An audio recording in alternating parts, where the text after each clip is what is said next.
We are at Boqueria Market. I promise you, you've probably seen a bunch of these videos, but I am going to give you a step-by-step on exactly what to do as soon as you arrive. You walk in and it's like the volume on life gets turned up to 11. You hear it before you see it. Vendors shouting, deals being made, tourists and locals jostling for space.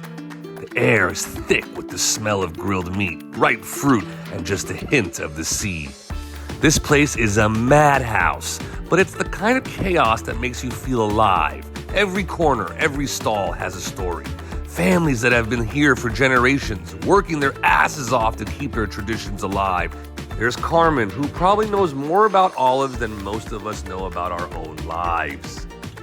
Or the Grouse brothers, one of the few vendors in the whole market who carry uni in a can, a rare delicacy that's as much part of their story as it is their inventory.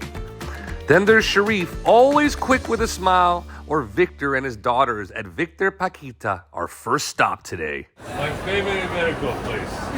Thank you so much. You shave us off some Iberico? You can find Iberico everywhere in this market, but there's a reason I keep coming back to Victor's stand. She's the daughter. And she's the friend. No, she's my cousin. Cousin! Family. Oh, there you go. Big family. This guy's been slicing ham since he was a teenager, and he's taught his daughter everything she knows. Like, look how glossy that is and fatty. Not just any ham, 100% pure Iberico. Gracias. Dude, look at that shine right there. Which means these pigs aren't factory farmed. Oh my God.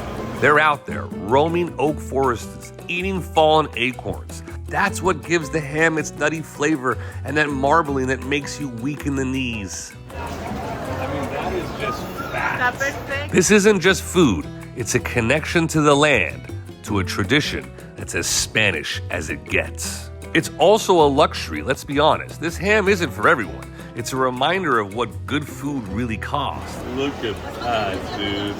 Time, effort, patience, and yeah, of course, money. But when you taste it, you get why it's a big deal. Heaven in a cone. It's not just something you eat, it's something you experience. And for a lot of people here, it's a taste of home, of family, of a Spain that's disappearing. So now you take this and you walk around Boqueria Market. Little cone of Iberico ham. La Boqueria has been around in one form or another since the 13th century. Back then, it was just a few stalls, farmers from out of town selling whatever they could grow or catch. Now it's a maze of over 200 vendors selling everything from fresh seafood to candy to eggs and, of course, oysters. Oh, man. Oh, man. You good? Okay, so there's that corner spot over there that's always packed with a huge line. When you come over here, there's nobody here, and this man is the boss. These aren't your typical oysters. They're Galatian oysters. Firm, creamy, perfect. Look at this. Look at this freaking oyster. Holy! Before the 20th century, shellfish was seen as peasant food, cheap, plentiful, and a lifeline for those scraping by along the northern coast. Super briny, but it's subtle as well. A fantastic oyster from Spain.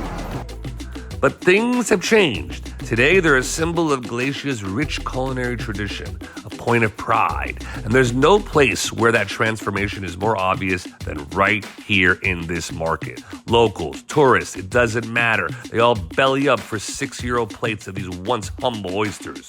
This is the coolest part about eating oysters in Boqueria Market. All the stands have little tables like this. And you just hang out in the middle of oysters. Fish market and slurp them up. It's the perfect start to what's coming next. There's a bunch of little bites you can grab throughout the entire market, but I usually go right to Bar Boqueria for a cerveza and some razor clams. This bar is the market's version of Cheers. And ask for Sharif. You sit shoulder to shoulder with strangers who by the end of your meal somehow feel like old friends. 8. My favorite thing on the menu, you ask? The razor clams. Gracias. I always order a little extra, some for my wife, who pretends she doesn't eat as much as she actually does.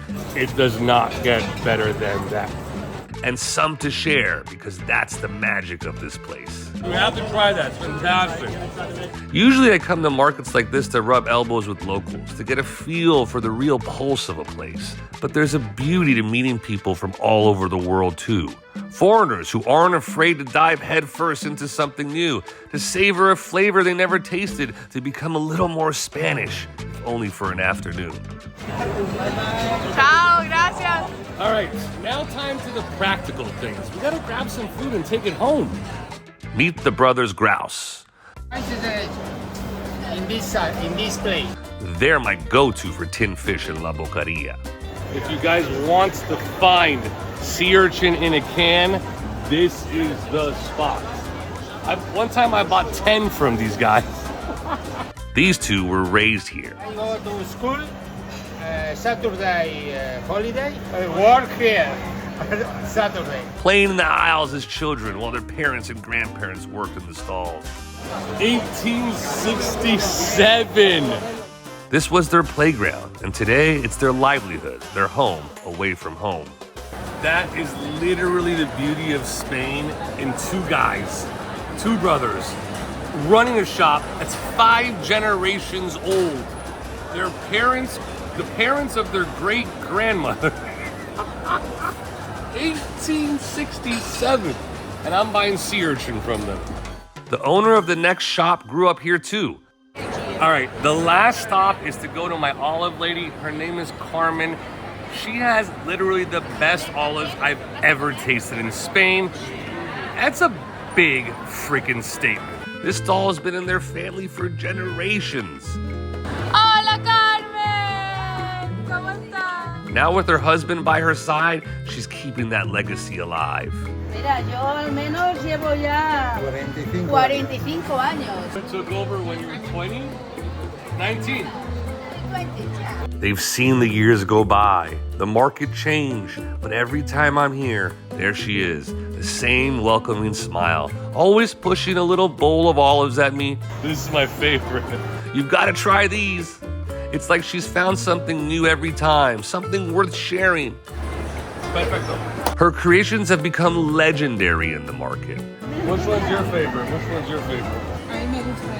My favorite are the Yildas, named after Rita Hayworth's character in the 1946 film of the same name. The perfect anchovy wraparound with the pepper in the middle. I mean, does it get better than this? Carmen was one of the first people I met when I came to Barcelona. Meeting her opened my eyes to the history, the love, the passion that pulses through these walls. And so every time I come to the market, I make it a point to meet someone new. Today, it's the family behind Mama Juice. His grandma started out selling plantains on the street. In 1944, she was able to get a tiny stand here in the market. And today, just look at how much they've grown. Wow, look at this. Each stall has its own story, its own struggles and triumphs. And when you take time to walk to the vendors, to really listen, you get pulled into that world. Wow. In that moment, you're not a visitor, you're family. Nice to meet you. So when you come to La Boqueria, don't just wander the aisles with your camera out. Get to know the people here, their stories, their traditions.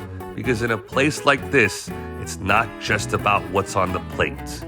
It's about the hands that made it, the lives behind it. I promise you, that's where the real magic is. And that's how you spend the perfect day in Boqueria Market. I hope you enjoyed it. Subscribe for more.